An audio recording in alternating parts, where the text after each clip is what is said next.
दीघा जगन्नाथ मंदिर रे धाम लेखिबा प्रसंग रे आईन मंत्री कड़ा प्रतिक्रिया। खूब शीघ्र नियाजिब आईनगत पदक्षेप। मुख्यमंत्री अनुरोध पर भी हटेनी जगन्नाथ धाम, तेणु सरकार खूब शीघ्र आईनगत पदक्षेप नेबे बोली प्रतिक्रिया दैछन्ति आईन मंत्री पृथ्वीराज हरिचंदन। वर्तमान कौन कराजिब एवं आईनगत कार्यानुष्ठान कौन रहिबो से नहीं तर्जमा चली। खूब शीघ्र पदक्षेप नियाजिब बोली कहिसन्ति आईन मंत्री।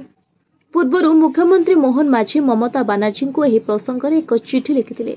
मुख्यमंत्री कहिथिले कि जगन्नाथ धाम रो नाम पवित्र और स्वतंत्र। एही नाम पुरी सहित जड़ित रहिछि। एही नाम को अन्य कोनोसी मंदिर किंबा स्थान सहित जोड़िबा ठीक नुह। एभଳି कले कोटी कोटी श्रद्धालुंक भावावेग को आघात हेबो।